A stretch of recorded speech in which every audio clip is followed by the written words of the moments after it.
Hello everyone. In this video lecture, we're going to be looking at lines 300 to 500 of Oedipus Tyrannus, focusing on the political implications of the interactions between Oedipus himself and Tiresias, the blind seer on whom he calls, in order to ascertain the nature of the curse that has befallen the city and to try to identify the murderer of Laius. This section begins with the chorus introducing the blind prophet into the scene. Here is one who will put him to the test, the godlike prophet they are leading in, the only man who is born to know the truth. Here, the chorus frames the individual who has the ability to interact with and engage the gods, who has the ability to gain the knowledge and wisdom of the gods, as the only individual who is able to know the truth. The pervasive motif of blindness, Tiresias the blind seer, Oedipus blinding himself later on in the play, is a kind of allegory for our position in the world. Those of us who think that we can see are ultimately blind, and those of us who recognize our blindness are the only ones who can truly see. Here, the only ones who have the ability to grapple with knowledge, who have the ability to gain knowledge, are those who recognize not just that they lack it, that they lack wisdom, but that they are always going to be forever blind. That is the beginning of wisdom in the face of the gods. Oedipus shows due deference and recognition to this blind seer. Tiresias, great visionary, mystical teacher, medium to the other worlds, above and below. Though you are blind, I know you sense the sickness that has infected this city. You can deliver us. You can keep us safe. Oedipus here is drawing upon reputation in the same way that he did at the outset of this play. Remember, he said, I am here, famous Oedipus. Know me by my fame, know me by my reputation and the identity I've constructed in this public sphere, and thus trust that I will save you. Tiresias, I show you due deference and honor because of the position that you occupy with our society. So Oedipus recognizes or understands the social conventions and norms of deference and respect. And he also recognizes identity and the public identity that you've won or earned through your past actions. There's something of an irony in the way in which Oedipus engages with Tiresias when he says that you can deliver us and you can keep us safe. You as an individual, you as a man can do this. The irony is that the man is powerless, blind, and weak. He can't do anything. It's all the gods that use him as a channel for their truth, for their knowledge, that actually gives him any power. And Oedipus doesn't seem to recognize that the same is true of him. That everything that he is and everything that he succeeds in or fails at is ultimately, and as we'll see by the end of this play, well, the province of the gods. Line 310, please help us now interpret the signs. Use every part of your prophet's crafts. Save yourself, your city, and me. Save everything that this death has defiled. We are all in your care, and the finest gift to give is to use your power for the greater good. And that itself could be a kind of theme or moral for this story, that all of us, it is incumbent upon all of us to use what power and authority is invested in us by the gods or by fate or fortune in order to best serve the people under our care. For Tiresias, it's his sight. For Oedipus, it's his wisdom and his intellect. These are the things that a ruler, a leader, or a blind seer have to use in order to support the people. And that is the objective, not their own self-aggrandizement, but the service of those under their care. However, Tiresias' response reflects the reality that ultimately all of us are blind, and those of us who see even slightly more are pitiable and miserable. Oh, it is a hateful thing to know when nothing can be gained from knowledge. I saw it clearly, but forced it from my thoughts. How else could I be here? Oedipus knew of his fate. Laius knew of his fate. And all it caused them was misery and horror. They both acted to avoid that fate, but it was impossible. And Tiresias picks up on that same reality. He knows what's going to happen, but so much the worse for him. Knowledge and this ability of prognostication only brings him misery because there is no satisfaction in it. No man can escape his fate. Sight, understanding, awareness, or perception always causes pain because the truth is pain. Oedipus responds to this in line 322. But this hostility is unlawful. This city raised you. You cannot cheat us of this prophecy. Why? because hiding it from the people, hiding it from the populace when you could save them is unjust and unlawful. You are shirking your responsibilities. There's indignation that a man who has power should fail to employ it in the service of his people. Tiresias' conclusion in line 341. I've kept my secret, and what will be, will be. I've kept the truth, I've hidden it, I've concealed it, like the gods have hidden the truth from you, Oedipus, the truth of your relationship with Laius and Jocasta, your father and your mother-wife. What will be, will be. There's no escaping it. Fate will be. Oedipus demonstrates a kind of rashness in line 345. He is so incensed and so desperate to save his people, incensed that this man would refuse to offer what assistance he can. If he says, if it's anger you want, then I'll spare you none, and speak what's on my mind. I see it now. You had a hand in this. You were part of the plot. It was you, and you had eyes, and if you had eyes in your head, you would have murdered the man yourself. There's a tremendous logical leap here. He acts too quickly because he is so desperate to save his people. It may, in fact, be a subconscious sense of guilt on his part, though. Tiresias, in line 356, says, yes, I believe that I can speak this way because truth protects me. What I'd like to do is to pause this video and analyze this section of the text. Why is it, you think, that Tiresias believes that he has this right, that he is going to be protected by the truth? Why is Tiresias so confident in this moment? Pause the video for a few minutes, think about that question, and then we will come back and I'll provide you with some answers. Tiresias' assertion that the truth protects him is in part an indictment of Oedipus. Oedipus has operated openly. He's called forth all these different people, Creon and Tiresias, into his council in public. So this is a public affair. Not only does the truth of the gods protect him, not only is he Tiresias confident and sure in the validity of what he's saying, he is also confident that the open nature of the proceedings around them are going to protect him, because Oedipus can't actually exact revenge upon him. He can't kill him. If he did, then it would seem like it was a confirmation of his guilt. Because these proclamations have been made in public by Oedipus's own request and demand earlier on in the play, Tiresias is protected. In line 372, Tiresias picks up on this central theme of the play. The pitiable state of people in their blindness relative to the truth of the world. You poor fool, the same abuse you hurl at me, they'll soon enough be hurling back at you. Oedipus, picking up on this motif of night and darkness, blindness. Never-ending night shrouds you in darkness. You're harmless to those of us who see the light. What I'd like you to do is to take a look at the long discourse offered by Oedipus from line 380 to line 404. Examine this section of the text from 380 to 404, and then answer this question. What is Oedipus's relationship to the gods? How does he view himself relative to the gods according to this passage? We've looked at that hierarchy between the two. How does that relationship seem to come out here again? Pause the video now, and then when you return, I will offer a few comments as well. Oedipus begins this discourse by saying, prosperity, power, skill surpassing skill, these should be admired, not envied. The great man here asserts his ability to control the world, to impose himself upon it. His individual talents and will can reshape the world as he desires. The horrible truth that we see come to the forefront when we recognize the irony of Oedipus's statement that he isn't a great man, he's a blind murderer, and, well, a man guilty of incest. When we look at that, this great man, who is great, as good as we can possibly be, reminds us of how small and impotent and ignorant we truly are. In line 390, tell me, when have your prophecies been proved? When the Sphinx sounded her deadly song, did you speak out to save the people then? So the play advances a critique of the divine here.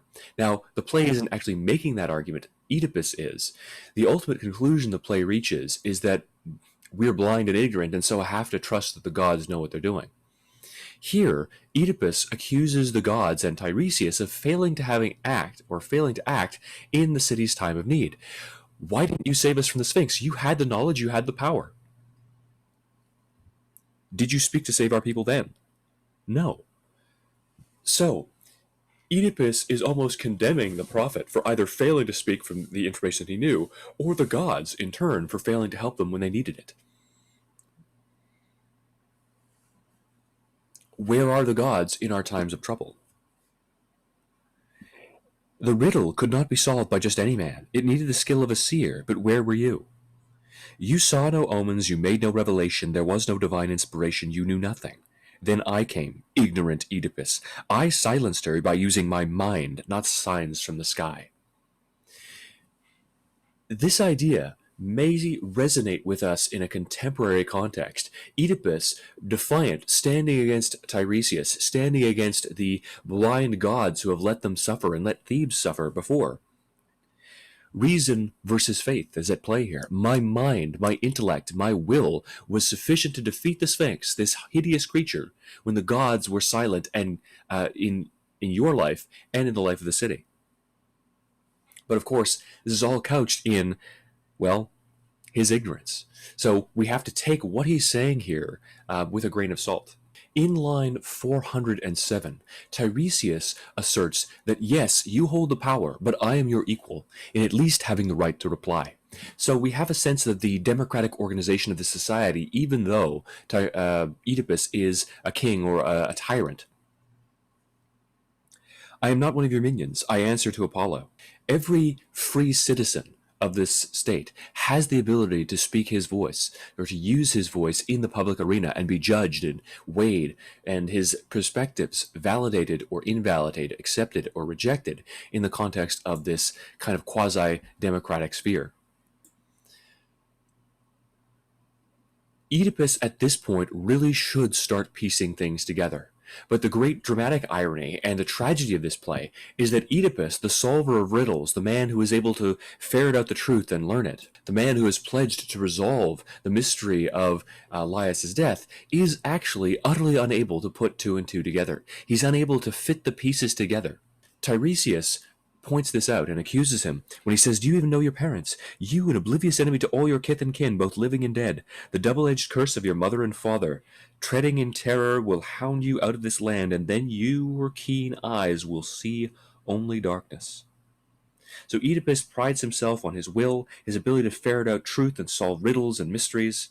But the mystery here of his own identity and the truth of Tiresias' accusations are completely lost to him. He can't put them together.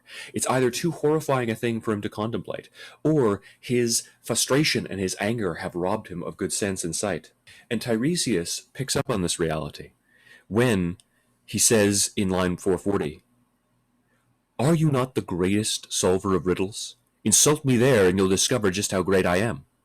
Tiresias, "Yet your blessing proves to be your curse."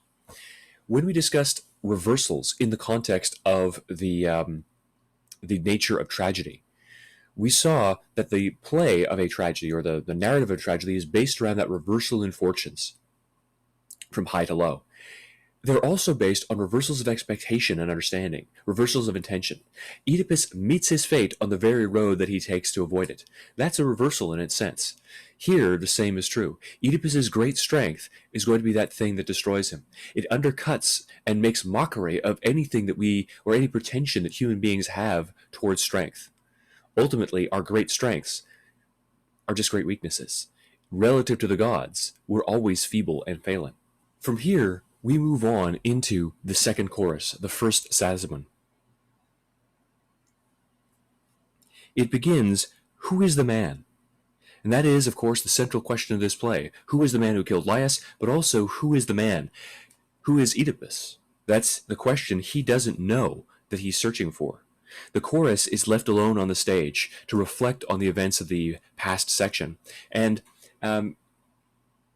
we get a window into its thoughts. It raises that question of identity and calls to mind that phrase that was emblazoned over the Oracle at Delphi.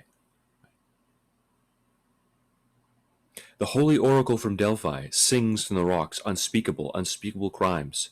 Who is it that has stained his hand in blood? Remember, the function of the chorus, like I just said, is to articulate the perspective of a common man. Here, that question that arises is, can we ever know? Can we ever know anything, really? We can't look into the hearts of our fellow citizens or the men and women around us, and thus, can we ever truly know who they are, what they want? Now, even horses of the wind are too slow for his escape. The son of Zeus leaps after him with blazing thunderbolts, and the horrible death goddesses cannot be shaken off his trail. So, in this moment, they rely on the primacy of the divine will that cannot be denied.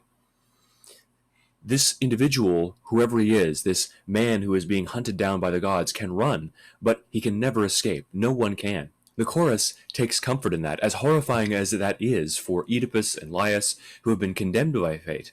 The chorus takes solace from the idea that ultimately the murderer will be punished one way or the other. The shining word flashes from Parnassus. Dog his tracks, everyone, whoever he may be. So, we've had this pervasive motif of light and darkness, night, blindness, sight, and here the light comes out again. The shining word flashes out from Parnassus. The only light that people can have in their lives then derives from the god. That's the only place from whence truth can come. Even Oedipus, in all of his intelligence and wit, is mired in darkness and ignorance. So there's a reliance on something transcendent, something divine, beyond our understanding. And that's the only way that we can ever truly know anything.